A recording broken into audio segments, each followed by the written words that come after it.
Welcome to a special edition of Content Matters. I'm Nicole MacLean, and we wanted to ease into the new year and revisit some of our favorite tips from our own Composely crew, including some never-before-seen clips. This episode is meant to give tactical advice on topics like goal setting, giving and receiving feedback, and how sales and marketing can have a fruitful partnership. So first up is our very own editor-in-chief, Ashley Strosnider. Now, Ashley's episode featuring Chris Bastos was one that we had a ton of great feedback from. Clearly, their thoughts on how to create a great brief really hit a chord. Now, what you didn't get to hear was Ashley diving into her own experience using AI and some of the common shortcomings. Take a listen. If you are planning to work with AI, build a custom GPT and make sure it's trained on the things that aren't on your website already about your business.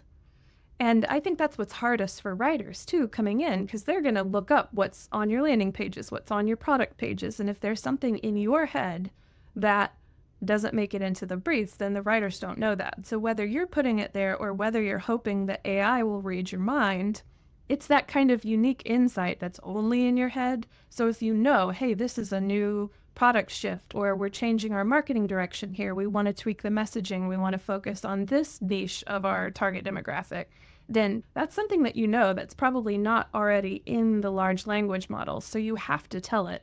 And I would say, like, when evaluating briefs, it really comes down to looking for the gaps, looking for what's missing. You'll spot something that if it's blatantly untrue, if it says, Composely offers bouncy houses and really, no, that's not right. You'll easily spot things that are not true, and it's not usually, especially at an outline level, it's not usually getting deep enough into the weeds where it's going to say something like that as a suggested H3, so it's less about it being wrong and probably more about it not being nuanced and not going in the direction you want it to go unless you've pushed it. And it's going to be the same thing with writers. So I think that really ties into your second question of what makes a good brief. And whether you're writing it yourself, outsourcing it, using AI, you need to have, I think, a sense of the must-haves in a brief. What's my go-to brief template? What are the most important aspects? Maybe you're not great at writing headlines. So like, this is the title that's in my head, but feel free to change it, dear writer. But here's a little content description. This is what we're going for. This is what I want this piece to be about. Some kind of high-level outline of things that must be covered. And then I really think that's all kind of the basics. From there, you probably have more expectations around how you want it to sound. What's your brand voice? What kind of tone are we going for here? Is this piece different than the landing pages, for example? What are we going for exactly? Style guides, those kinds of resources that you need to be prepared to provide writers or AI tools, if you're trying to generate some of this kind of stuff. I think too, if I'm a writer or an editor working on this piece, I really want to understand sort of the point of the piece. A lot of people will say, like, slide in a little CTA at the end. It's like, cool. What is the desired next action? Are we selling this? Are we encouraging demos? Do we want to encourage phone calls? Like, what is the right next step? So letting the writers in on kind of what the game plan for this piece of content is. How do you want this to function? What do you want readers to come out of this knowing or doing next? I think that really helps just from a marketing perspective in terms of being the person who gets the content back and like, okay, this is all informational, but it doesn't tie into our bigger play. It doesn't speak to why we're spending budget on this piece. And a writer's not going to know that unless you tell them. Next is our own content creator, Franny Harold, who shares her thoughts on how improv comedy can help marketers give and take constructive feedback well. I have a background in improv comedy specifically. I've been doing that for 10 years, which is very nerdy, but I love it so much. And the reason why I started doing it was actually because I have an anxiety disorder and I really struggled with public speaking and in high school and had a great speech teacher who was like, hey, maybe you should do your debates as a character. And then that was kind of how I dipped into theater at first. But I think improv is such a great skill for everyone, especially if you don't want to pursue a career in comedy, because it really helps you learn about your own voice and what you find funny. And it helps you break down these walls and be a bit more vulnerable and and not take yourself so seriously, which is such a good soft skill in such a tough, competitive market. Like when you're trying to find a job, and so many B2B brands really want that like unique brand voice. And it's like, well, what does that really mean? But it turns out it actually just means they just want you to be you. And I think improv helps you figure that out. I think that's one of the things I really admire about more formally trained designers who have actually gone to school for it, because I would learn, and I actually had some designers at past companies like run workshops for our teams on how to take good feedback, or maybe to realize that oftentimes content creation or anything we do at work can feel very personal, and you're so proud of what you do. And of course you want to put yourself into the output that you're doing. But then if you receive any more constructive or critical feedback, it's so easy to take that personally, and you kind of miss some of the objectivity to it. And one of my best friends, who is a classically trained graphic designer, she said that in their classes, they would have to put up their work and then they were not allowed to talk. And every class, someone would be putting their work up, and the entire class just got to talk about it, what they liked, what they didn't, if they got it, if they didn't get it. And you just had to sit there and could not say a word while people just like potentially ragged on your work. And that was what they had to do for 4 years. And so when she got into the workforce, you know, to your point, she was a little desensitized to it, or just realized how to put yourself into it, but not necessarily take it personally. And I think improv, a lot of people talk about improv or any sort of theater work, does also, I think, give you that too, to say like, okay, I'm going to take a risk, but I'm not going to take it personally if that risk doesn't play out. Or I'm going to take a risk with this character, but I'm just learning from that, versus, oh my gosh, I'm the worst at XYZ thing because that choice didn't work out.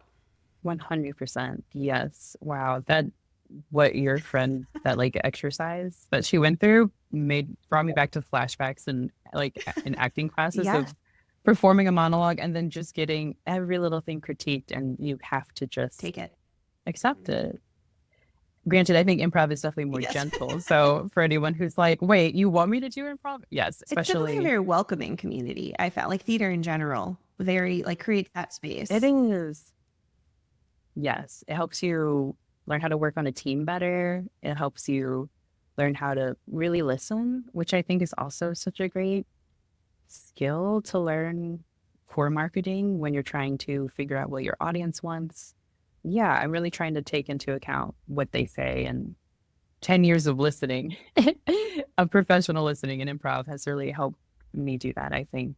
But yeah, to your point about what your friend, like that exercise in design where you just take this feedback, it helps you kind of separate yourself from the work and realize everyone is working towards the same goal of you succeeding, right? And sometimes you need to hear some harsh criticism maybe, but knowing that it's not directed towards you, because content marketing is such a creative role, and it is hard when, you know, you've spent weeks working on, I don't know, an email for a launch for a guide, and then someone is like, we need to redo this whole thing. It can feel like a dagger, but it's good to take a breath and realize you're all on the same team and has nothing to do with you.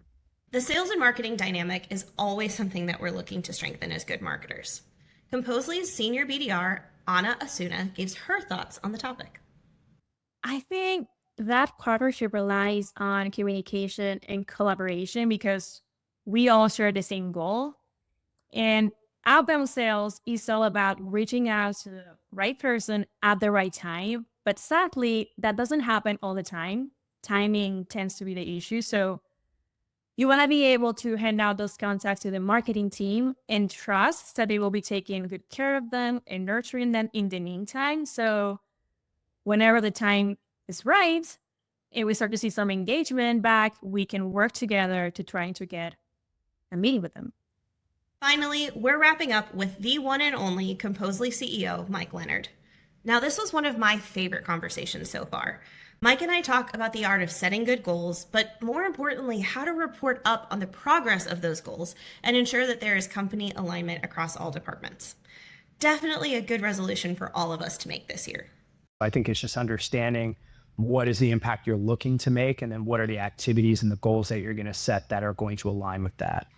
I feel like one of the hardest things of creating good goals, especially in like a middle manager or department level, is being specific enough that everyone has alignment and everyone knows what they're working towards, but also giving some flexibility because things change or market trends come in, or you learn things. Like, how do you think you balance having that specificity and clarity, maybe is even better, but also giving individual contributors some freedom to kind of bring themselves into that goal as well?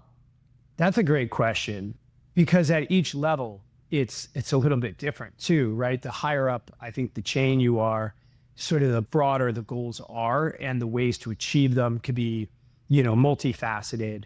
There could be a lot of different paths to take to get there. And so that's why I mention impact, because I feel like, if you keep your eye towards impact, or are the things that I'm thinking about that we're brainstorming, going to have impact or going to drive that result that we're looking to achieve, I think that's sort of the guidepost that you need. In terms of how to set it, I do think some of it is honestly sort of gut and intuition, because I think team members, you need to know which team members need a little bit more hand-holding, a little bit more support, creative support. There are others that can run and execute and drive results. I think I'm speaking to one of those right now. But, basically, I do think part of it is who you're dealing with. It could be an individual, it could be your department, a team, that you're working with, and kind of understanding how granular do you need to get to make sure that you're going to drive the impact you need, and how involved do you want to be? Obviously, you don't want to micromanage, but if you take your hands too much off the wheels, can things go astray? And so I do think a part of that is management and leadership, and understanding the team that you have available, the individuals that you have available to you to help you drive those goals and that outcome, and modulating based on that. So I don't think there's just a hard and fast rule that, it should be this or should be that. I think the great question, because it is a scale. And I think it really depends on the team, the department, the individual, on where on that scale things should fall in terms of how specific and granular you are when you're plotting out and planning your goals. Thanks for tuning in to this special edition of Content Matters. This show has been an incredible journey thus far, and there's still plenty to come. So here's to many more matters that we'll tackle this year. Thanks for listening to this episode of Content Matters, created in partnership with Share Your Genius. If you like the show, please subscribe, leave a review, and share with a friend. Otherwise, you can find all the resources you need to stay connected with us in the show notes. Till next time.